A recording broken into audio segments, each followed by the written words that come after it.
Russell explains why Max Verstappen probably shouldn't have won the Drivers' Championship this year. Meanwhile, Lewis Hamilton is set for a major sponsor change in his new Ferrari partnership, and Flavio Briatore reveals the trend in F1 that has seen top teams snub Carlos Sainz in favor of rookie drivers. Let's get down to business.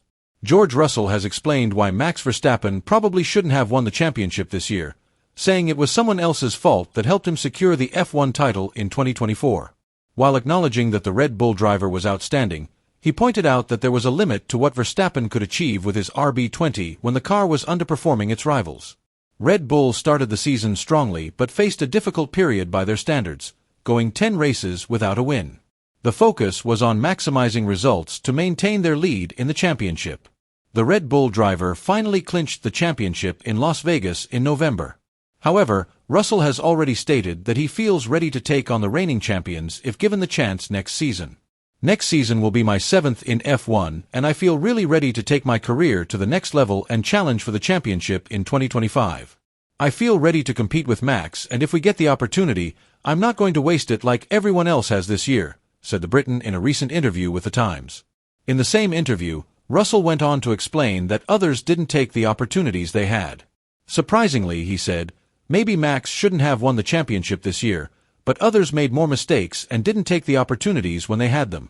Opportunities don't come along every day. This year was Lando's chance. Now McLaren might be there next year, or they might not be there, we don't know. Nobody in this sport would have predicted that Red Bull would lose the form that they have. There's so much hype around Max. He's a fantastic driver, but the fact that he's only won one race in the last 12 shows that everyone is beatable because you depend on your car. The difference this year is that he's won every time he's had a chance and his rivals haven't, Russell concluded. As expected, this statement rekindled the huge hype we saw in Abu Dhabi when he got into a heated argument with Verstappen.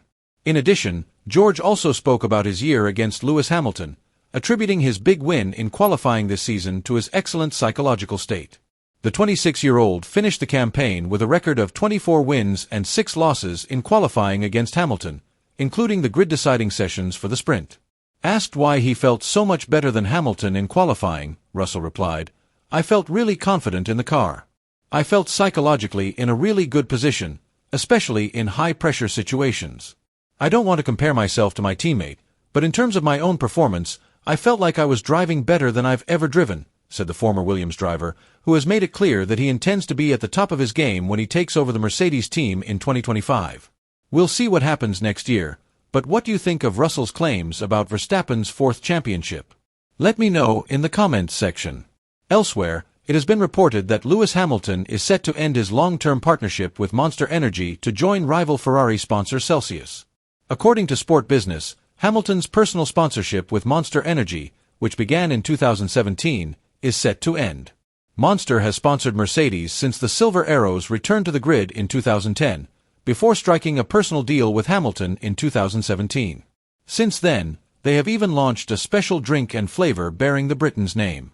Now it has been reported that the end of that deal is due to Hamilton's move to Ferrari next season, while Monster Energy will also be moving to McLaren, having announced a deal with the brand earlier this year that will begin in 2025. As for Hamilton, according to this information, the current Ferrari driver will partner with Celsius after his relationship with Monster Energy ends. Celsius, a rival energy drink brand, partnered with Ferrari in 2023 before becoming the Maranello team's title sponsor this year.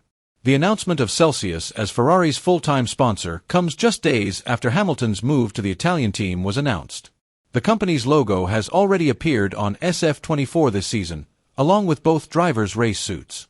The renewal adds another personal sponsor to Hamilton's already extensive list of commercial partners. According to Forbes, these include brands such as Bose and Electronic Arts. In addition, Hamilton co-founded his own non-alcoholic beverage brand, which received a minority investment from Pernod Ricard, one of the world's largest wine and spirits companies, which will also accompany the British driver on his new journey with the Italian team. Unsurprisingly, with all his current commercial deals, Hamilton was named the most marketable motorsport athlete of the year in Sportspro's annual list of the world's 50 most marketable athletes, a quality that will surely please Ferrari's new sponsors as well as the team's existing ones. Not to mention the number of potential brands that could come on board should the 105 race winner manage to increase that number in the coming months. Finally, Flavio Briatore, Alpine's executive advisor, discusses the trend in Formula One where top teams are opting for rookie drivers over experienced talents such as Carlos Sainz. The shock announcement of Lewis Hamilton's move to Ferrari next year means that the Spaniard will have to start looking for a new team. In fact, Sainz was reported to be in talks with Mercedes, Alpine, Sauber, Williams, and even Red Bull. However, his move to the Grove team was announced during the summer break. With 6 rookie drivers on full-season contracts in the top category next year, it is clear that things are changing. Oliver Bearman, Andrea Kimi Antonelli, Jack Doohan, Liam Lawson, Gabriel Bortolito and Isaac Hadjar are the new faces confirmed for the Premier class.